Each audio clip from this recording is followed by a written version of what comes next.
Assalamualaikum warahmatullahi wabarakatuh. Saya Kusmayati, SPDGR, akan membawakan tentang budaya positif. Saya telah melakukan seminar di sekolah kecil saya. Ada beberapa orang yang mengikuti. Mohon untuk didengarkan dan masukan dan saran yang membangun. Saya ucapkan terima kasih. Inilah hasil dari video seminar saya beserta kesepakatan kelas dan segitiga restitusi yang saya lakukan. Terima kasih, selamat menyaksikan. Bismillahirrahmanirrahim. Assalamualaikum warahmatullahi wabarakatuh. Di sini di ruangan yang berbahagia ini, saya akan memberikan beberapa materi tentang budaya positif, kebutuhan dasar manusia dan dunia berkualitas. Di sini saya akan memperkenalkan bahwa ternyata kita itu mempunyai beberapa kebutuhan dasar. Saya akan menjelaskan tentang cara mengenal siswa yang akan kita ajarkan di dalam kelas. Jadi agar kita menjadi seorang guru yang profesional dan guru yang baik, kita harus mengenal siswa kita dari profilnya, dari latar belakangnya, dari orang tuanya. Kita harus mengetahui semuanya seharusnya. Tapi yang kita lakukan hanya mengenal nama saja itu sudah cukup. Tapi sebenarnya itu bukan merupakan pendidikan yang seutuhnya. Yang seutuhnya adalah kita mengenal siswa itu sampai ke akar-akarnya. Oke, di sini ada beberapa kebutuhan dasar manusia. Ada kasih sayang dan rasa diterima. Ada penguasaan yang kedua, yang ketiga kesenangan, yang keempat kebebasan. Jadi ada 4 kebutuhan dasar manusia ini yang akan membuat mereka bertahan hidup. Jadi kalau salah satunya kurang, berarti mereka akan merasa terancam. Jadi makanya ada siswa yang berkelahi, atau ada siswa yang bolos, ada siswa yang tidak hadir. Berarti mereka kekurangan salah satu kebutuhan dasar ini. Bisa kita ambil contoh mungkin kasih sayang dan rasa diterima. Di sini biasanya siswa akan mencari perhatian apa saja dilakukan di dalam kelas. Bisa saja berjalan keliling-keliling di dalam kelas. Itu merupakan suatu ciri seorang anak yang membutuhkan perhatian. Berarti kebutuhan dasarnya kurang pada kasih sayang dan rasa diterima. Jadi siswa akan melakukan apa saja, bukan hanya siswa, tapi kita juga akan melakukan apa saja untuk memenuhi kebutuhan dasar ini. Jadi seseorang yang berperilaku di luar kebiasaan kita, berarti itu tandanya adalah seseorang yang kekurangan kebutuhan dasar. Bisa semuanya, tapi yang paling sering adalah salah satunya. Oke. Untuk mengatasi kebutuhan dasar manusia ini, untuk mengatasi para siswa kita agar mereka terpenuhi kebutuhan dasar, dan kita harus mengarahkan, meneladani dan saling membuat. Kita bisa membuat namanya kesepakatan kelas. Jadi kesepakatan kelas itu wajib, bukan hanya wali kelas, bukan hanya kepala sekolah, tapi dari setiap guru itu wajib membuat kesepakatan kelas.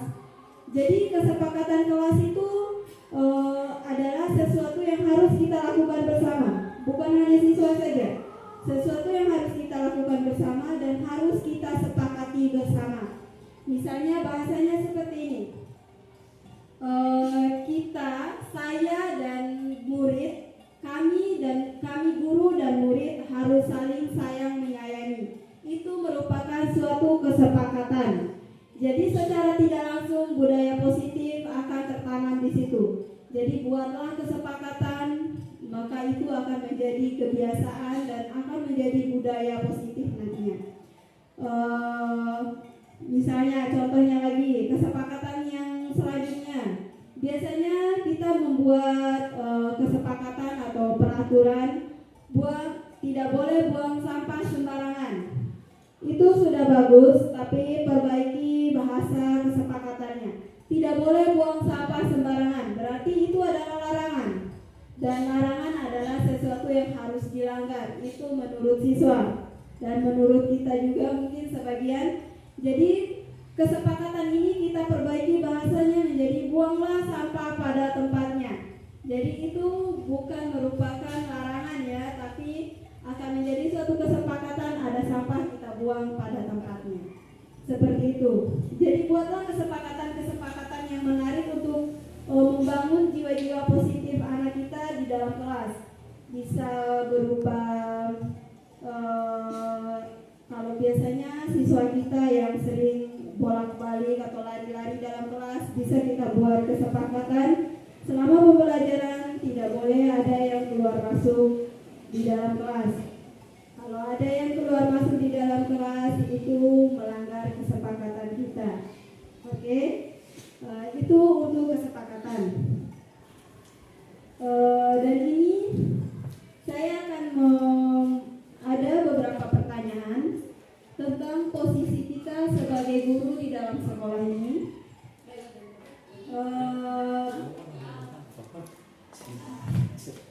Posisi kita sebagai seorang guru di dalam sekolah ini ada 6 posisi. Yang pertama adalah membuat orang merasa bersalah. Jadi kita ada dari beberapa dari kita yang mempunyai sifat adalah pembuat siswa merasa bersalah. Nomor 2, penghukum. Nomor 3, seorang guru sebagai teman. Nomor 4, seorang guru sebagai pemantau. Nomor 5, sebagai seorang guru sebagai penghukum. Nomor 6, sebagai seorang manajer. Saya menginginkan ibu-ibu di sini bisa mengangkat tangan bagian manakah yang ibu-ibu biasanya terapkan di dalam kelas atau yang biasa kesehariannya. Cukup angkat tangan yang mana yang biasanya digunakan dalam kesehariannya. Yang pertama saya ingin membacakan yang biasanya ibu lakukan ya. Kamu selalu yang paling terakhir. Apakah ada yang sering mengatakan seperti itu? Tidak ada. Tidak ada. Apakah kamu mau mendapatkan stiker bintang hari ini atau sebuah penghargaan? Ada yang seperti itu? Enggak apa-apa, ngaku aja. Ada. Berarti ada ya. Ayolah, lakukan demi bapak atau ibu. Ada. Biasa seperti itu Ibu Suci. Kamu tidak pernah benar melakukannya? Tidak ada. Saya kecewa sekali dengan kamu. Pernah ada? Kadang-kadang. Bagaimana kamu bisa menyelesaikan masalah ini? Tidak ada. Tidak ada.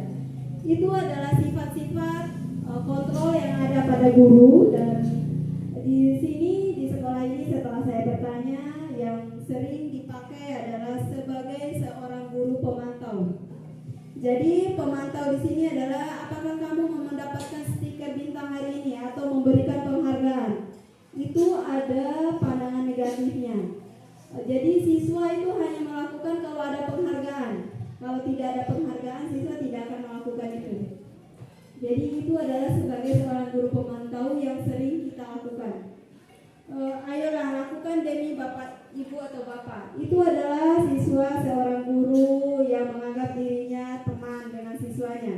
Itu sering ada dan saya juga sering memakai ini. Dan ini sisi negatifnya adalah dia hanya bergantung sama guru tersebut saja. Tidak mau mengikuti arahan dari guru yang lain. Jadi siswa ini hanya bergantung karena dia sudah menganggap guru itu temannya, jadi hanya guru itu yang dia ikuti. Jadi dia temannya guru itu, jadi guru yang lain tidak akan didengarkan. Kalau dipanggil sama guru tersebut akan cepat-cepat sekali untuk datang dan mendengarkan. Itu adalah seorang guru yang teman. Kamu tidak pernah melakukannya, tidak ada ya tadi. Itu adalah guru sebagai seorang penghukum, guru penghukum. Saya kecewa sekali dengan kamu. Itu adalah seorang guru yang selalu membuat siswanya Jadi di sini seorang guru ideal itu seperti apa? Jadi seorang guru ideal itu di zaman seperti ini adalah bagaimana kamu bisa menyelesaikan masalah ini. Jadi kita memberikan solusi dari dirinya agar bertanggung jawab dari permasalahan yang telah dibuat. Misalnya dia terlambat, apakah kamu bisa memperbaiki masalah ini? Kita tidak boleh, kenapa kamu terlambat itu boleh, itu menanyakan alasan, tapi jangan langsung terlambat itu adalah sesuatu masalah yang harus benar-benar cara kamu terlalu sering kamu terus yang terlambat, bukan seperti itu. Tapi kita cari solusinya. Apakah besok kamu bisa lebih cepat? Atau apakah kamu besok bisa memperbaiki ini? Jadi pertanyaan-pertanyaan solusi seperti itu yang diinginkan untuk zaman sekarang. Lainan hingga-hinggai, tapi berilah pernyataan yang memberikan solusi agar si siswa bisa bertanggung jawab dengan perbuatannya. Lain andai si memberi hukuman, tapi biarkan pernyataannya itu akan menjadi tanggung jawabnya yang harus bisa diperbaiki. Mungkin di sini juga ada beberapa ada namanya segitiga restitusi. Di sini ada beberapa segitiga restitusi namanya, mulai dari menstabilkan identitas, misalnya seperti kasus yang biasa terjadi adalah seorang teman berkelahi dengan temannya, kita stabilkan dulu identitasnya, jangan langsung kamu yang salah, tapi stabilkan dulu identitasnya bahwa memang semua orang itu adalah pernah melakukan kesalahan, jadi stabilkan dulu, karena kita tidak akan pernah mau merasa bersalah, siapapun itu, saya juga tidak akan mau disalahkan. Jadi kita stabilkan, kita akui bahwa kita memang seorang manusia yang penuh dengan kesalahan. Setelah kita stabilkan identitasnya, kita validasi kebutuhannya. Bagian mana kenapa dia bisa berkelahi dengan temannya? Tadi udah saya kenalkan ada beberapa kebutuhan dasar, ada kasih sayang, ada kebebasan. Nah, dari salah satu itu makanya menimbulkan berarti mereka kekurangan dari salah satu hal tersebut. Jadi kebutuhan dasarnya kurang. Kalau sudah divalidasi kebutuhan, apa yang dilakukan? Tanyakan keyakinannya. Apakah seperti ini udah benar? Pasti jawaban tidak dari dia. Berarti apa yang bisa kamu lakukan untuk memperbaiki ini? Jadi jangan langsung kamu harus ini, kamu harus itu, jangan. Tapi apa yang bisa kamu lakukan untuk memperbaiki ini? Jadi besok biar siswa itu adalah bertanggung jawab dengan sikapnya yang salah tadi. Mungkin itu yang bisa saya sampaikan untuk kebutuhan dasar manusia dan budaya positif yang harus kita ingat. Itu hanya sedikit saja ya. Mungkin kalau ada yang mau ditanyakan bisa ditanyakan. Tidak mau bertanya Bu? Kami mau pinjam itu. Oke. Bukan pinjam yang koin. Oh, yang mana? Makin yang makin. Jangan makin. Yang mana aja? Dia sekali. Oh, nggak usah. Potong tengah itu.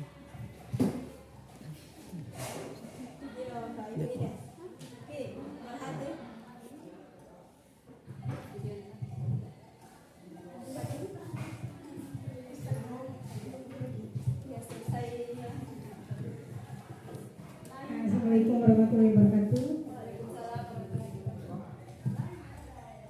Ini terkait kebutuhan manusia.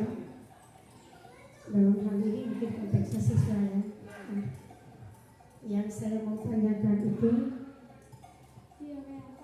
bagaimana cara guru penggerak untuk menggerakkan siswa siswa yang tidak memiliki motivasi di dalam motivasi belajar di dalam kelas.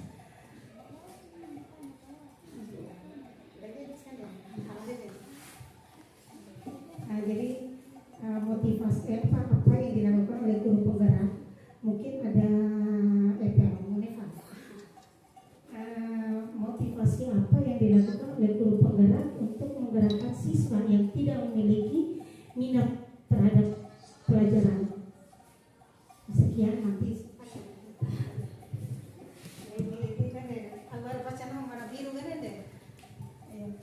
Oke, terima kasih untuk pertanyaannya. Bagaimana sikap seorang guru penggerak untuk mengatasi minat belajar siswa yang kurang, seperti itu ya, motivasi belajar siswa yang kurang. Jadi sebenarnya itu bukan hanya saya sebagai seorang guru penggerak, tapi tugas semua kita di dalam sekolah, lingkungan sekolah ini. Apa yang harus bisa kita lakukan? Tadi saya sudah menjelaskan bahwa kita harus punya kesepakatan. Kita kenal, jadi kita harus mengenal dulu siswanya. Jangan hanya nama siswanya yang kita kenal, tapi harus tahu profil siswanya seperti apa. Dari profil siswa tersebut, Ibu pegang kebutuhan dasar manusia.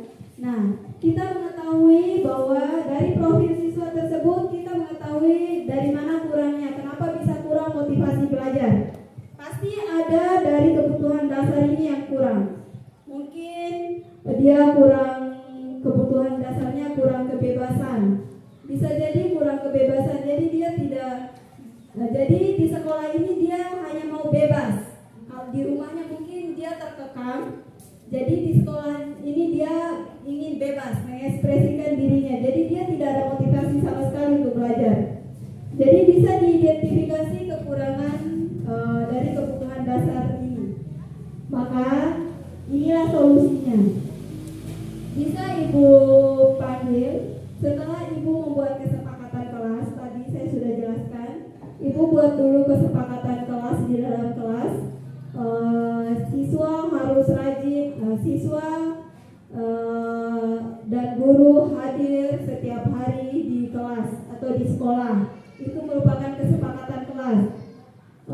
Siswa harus sering mengisi daftar hadir di kelas. Itu siswa diharapkan tenang saat pembelajaran berlangsung. Itu merupakan kesepakatan kelas. Jadi kesepakatan kelas ini yang akan kita sepakati selama 1 semester ke depan berjalan. Bisa kita ingatkan setiap bulan atau setiap minggunya. Jadi kalau itu tidak teratasi juga, bisa kita panggil siswanya, selesaikan dengan cara segitiga restitusi ini. Stabilkan dulu identitasnya. Kenapa kamu kurang motivasi belajar? Apa alasanmu? Dia pasti punya alasan kenapa melakukan itu. Nah, setelah dia memberikan alasannya, maka tanyakan keyakinannya. Apakah sudah benar menurutmu yang kamu lakukan ini, menurut kelas kita, menurut sekolah kita? Dan dia pasti menjawab, dia sadar bahwa yang dikerjakan itu tidak benar.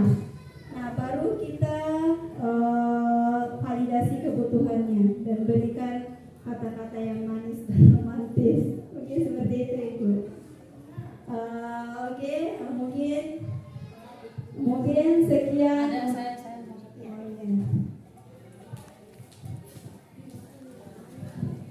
Ya, terima kasih atas kesempatannya. Maaf saya baru bergabung karena memang tadi tidak dapat informasi dan mungkin banyak tertinggal yang dijelaskan oleh CJP kita yaitu tenaga SPD. Ya, assalamualaikum warahmatullahi wabarakatuh. Ya, ini mungkin saya masih ingat apa yang dikatakan Ibu Yanti pada saat rapat ya. Terkait dengan jangan mengatakan kepanjangan pada siswa. Tetapi hal itu masih saya mencoba untuk tidak mengatakan itu, tetapi masih. Nah, pertanyaan saya sederhana terkait dengan kata jangan, menggunakan kata jangan kepada peserta didik kita. Bagaimana cara kita supaya tidak menjadi habits, kebiasaan kita mengatakan ucapan kata jangan gitu. Terima kasih saja. Wassalamualaikum warahmatullahi wabarakatuh.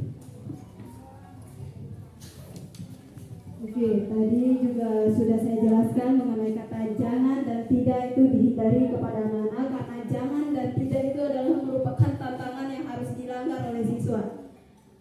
Jangan buang sampah sembarangan. Siswa akan buang sampah sembarangan itu merupakan kata larangan, kata peraturan yang memang akan dilanggar.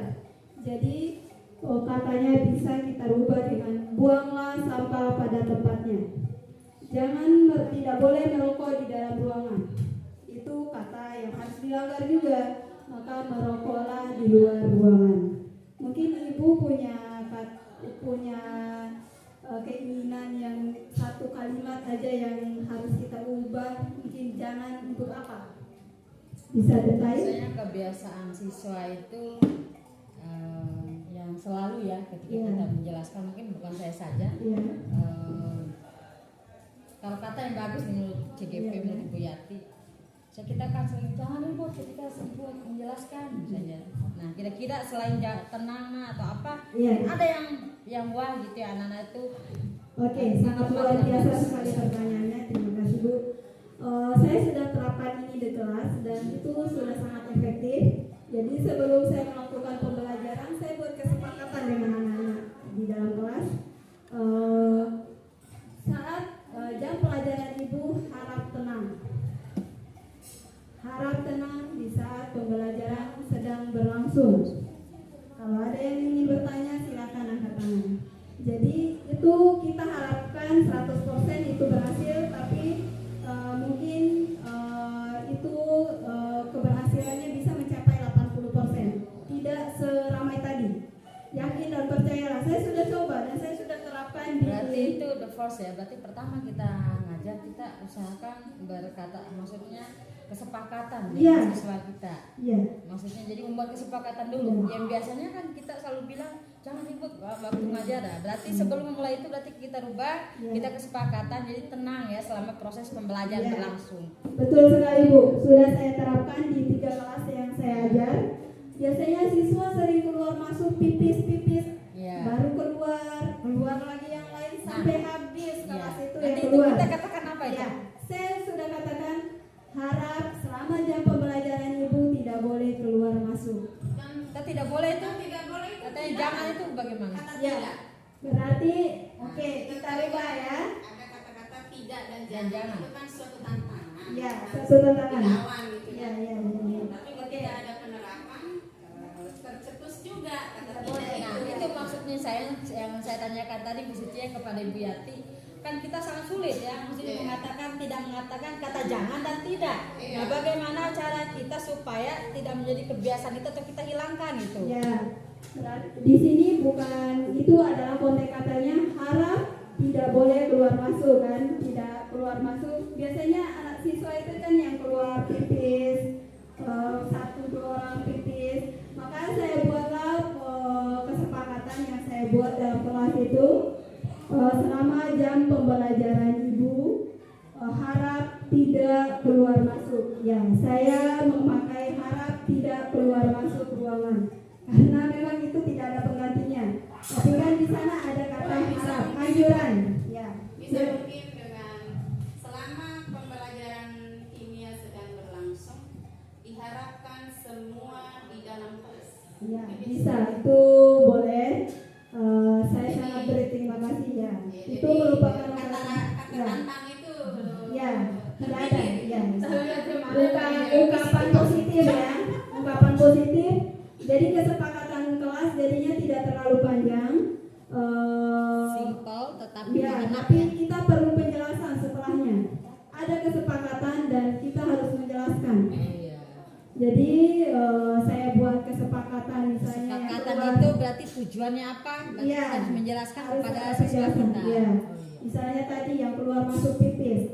Yang keluar masuk pipis, kalau ada yang paksa pipis, berarti harus bawa botol sendiri pipis dalam kelas. Begitu saya buat peraturan. Kalau memaksa untuk keluar.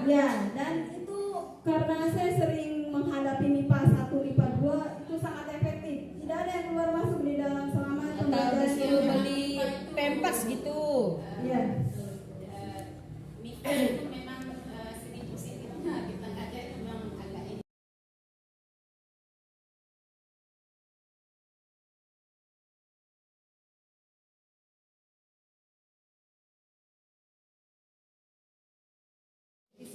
Bismillahirrahmanirrahim. Assalamualaikum warahmatullahi wabarakatuh.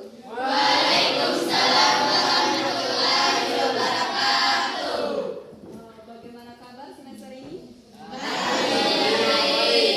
Oke, sebelum kita mulai pembelajaran di semester ini, Ibu perlu memberikan beberapa kesepakatan. Jadi kita di sini akan melakukan kesepakatan bersama apa yang akan kita lakukan selama 1 semester ke depan. Jadi Ibu harap kalian punya ide apa yang harus kita sepakati bersama. Jadi di sini Ibu akan memberikan beberapa pilihan kesepakatan, bisa kalian setujui dan bisa kalian tidak setujui. Dan kalian bisa memberikan pendapat apa yang akan kita sepakati selama semester 1 semester ke depan. Mulai.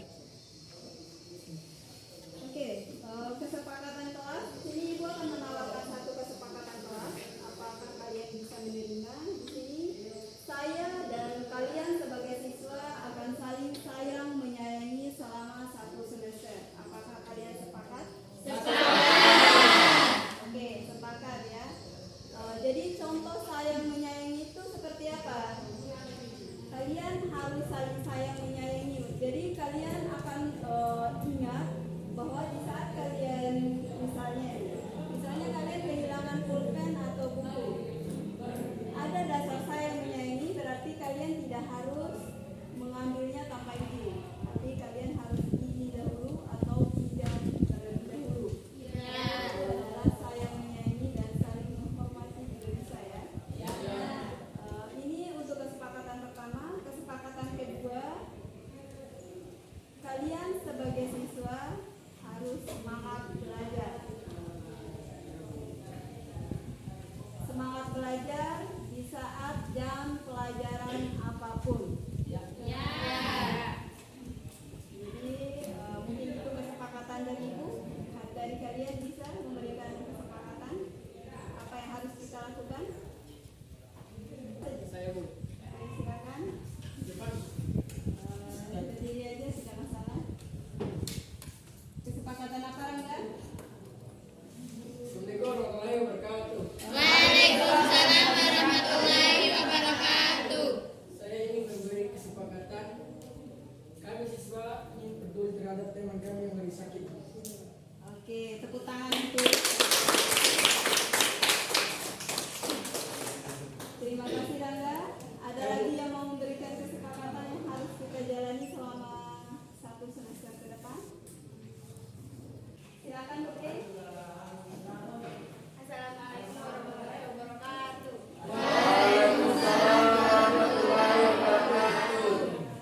Saya ingin memberikan kesepakatan harap tenang di saat pembelajaran sedang berlangsung.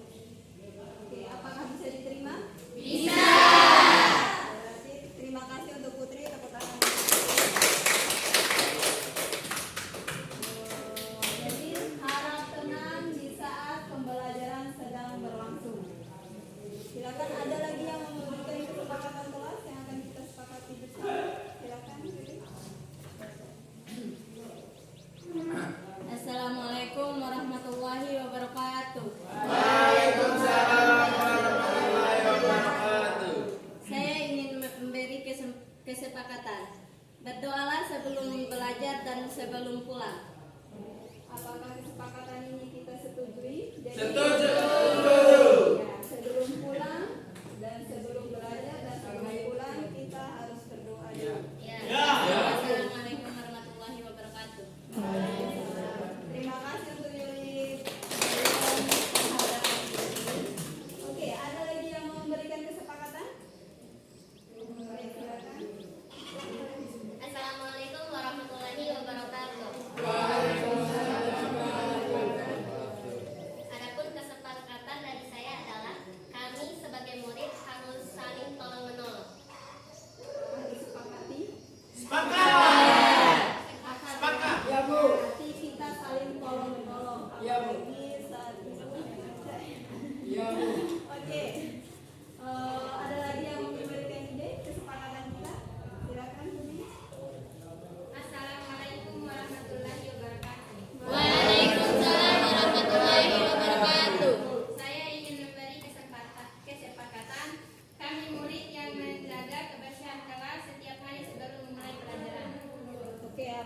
disepakati?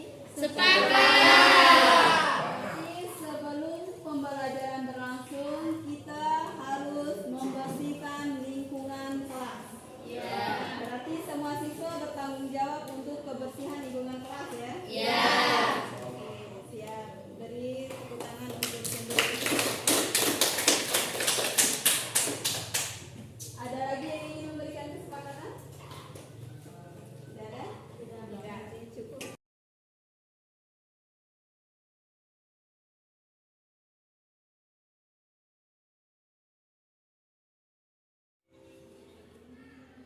Hafiz Al-Fikron, Ibu lihat di absen kelas minggu ini kehadiranmu sangat kurang. Kenapa? Apa alasannya, Nak? Saya bantu orang tua di ladang, Bu. Bantu orang tua di ladang. Ibu juga sering membantu orang tua di ladang, tapi ada saatnya jam sekolah kamu tetap hadir di sekolah ya, Nak. Iya. Jadi nanti setelah pulang sekolah kamu bisa membantu orang tua. Oke,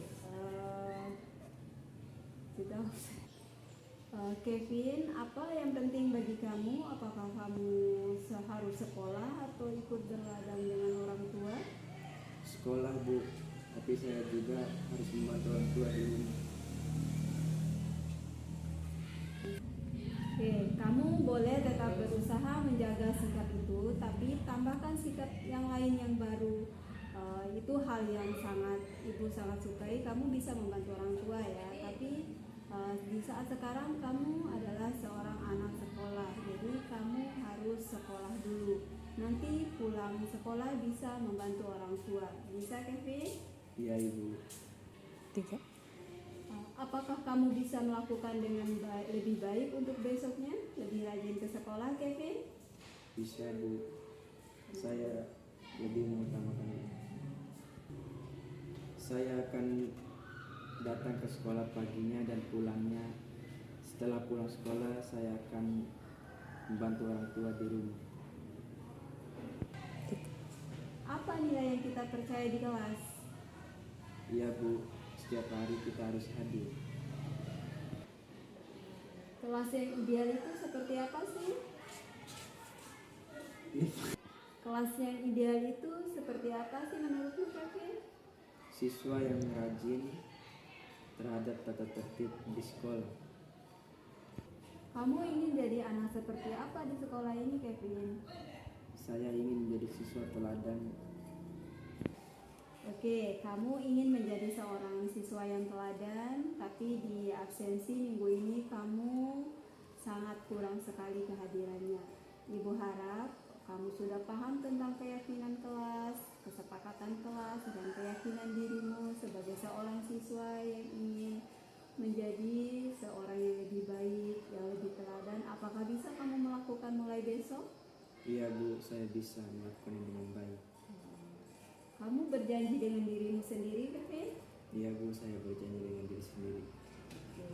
Berarti mulai besok Kevin akan terus mengisi daftar hadir kelas dengan baik. Terima kasih, Kevin. Kamu sudah menjadi siswa yang lebih baik untuk besoknya. Iya, Bu. Mungkin hanya itu yang Ibu ingin tanyakan. Silakan balik ke kelas.